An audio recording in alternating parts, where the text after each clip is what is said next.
আসসালামু আলাইকুম ওয়া রাহমাতুল্লাহ। প্রিয় দর্শক, মৌলভী মৌলানারা বলছেন যে তোমরা মৌলভী মৌলানাদেরকে খারাপ নজরে দেখিও না, তাদেরকে ঘৃণা করিও না, কারণ তারা না হলে তোমাদের বিবাহ ঠিকমতো হবে না, তোমাদের জানাজা নামাজ ঠিকমতো হবে না, তোমাদের নামাজ পড়ানো হবে না ঠিকমতো।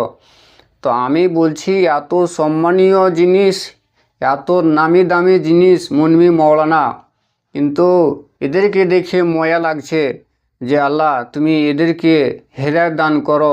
এই রমজান মাসে কত কষ্ট করে রোজার হালাতে রোজা রেখে এই এলাকা থেকে ওই এলাকা মানুষের দ্বারে দ্বারে চাঁদা করতে যায়, কানেকশন করতে যায়, টাকা আদায় করতে যায় এই মাদ্রাসার জন্য।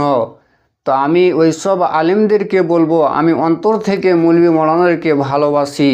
আমি এই রমজান মাসে বলছি, এই রোজার হালাতে রোজার মুখে আল্লাহ তুমি এদেরকে হেদায়েত দান করো এবং তুমি তাদের কষ্টকে দূর করে দাও এই মৌলভী মৌলানাদের। হে আল্লাহ, আমি দুটা কথা বলছি তোমাকে, আল্লাহ তুমি এই মৌলভী মৌলানাদেরকে আল্লাহ তুমি ধন সম্পদ দাও এবং তুমি হেদায়েত দান করো, এবং তুমি আমাকেও ওই অর্থ সম্পদ দাও এবং তুমি আমাকে ওই পরিমাণ টাকা পয়সা দেন যাতে করে এই মৌলভী মৌলানাদেরকে আমি কিছু এদের করে দিতে পারি। আমি এদেরকে নবী আর রাসূলের পদ্ধতিতে কিছু ব্যবসার করার জন্য আমি তাদেরকে পথ দেখিয়ে দিতে পারি টাকা পয়সা দিয়ে সাহায্য করে।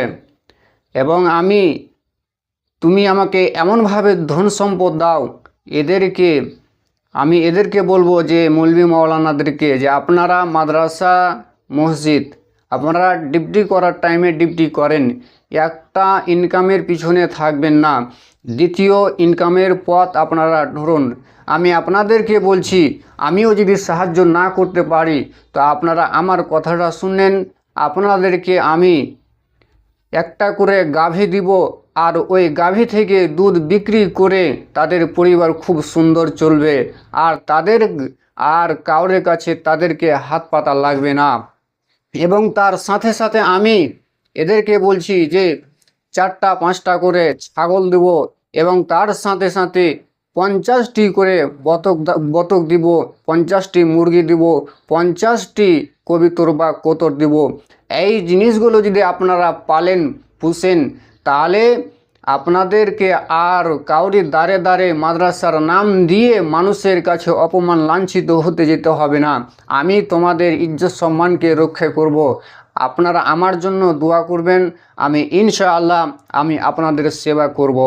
তাই আপনারা এই একটা চাকরির পিছনে আপনারা থাকবেন না, আপনারা বুদ্ধি খাটিয়ে দ্বিতীয় ব্যবসার দিকে ধ্যান দেন এবং জ্ঞান খাটান। যদিও পুঁজি না হয় তাহলে ইনশাআল্লাহ আমি আপনাদেরকে সাহায্য করব।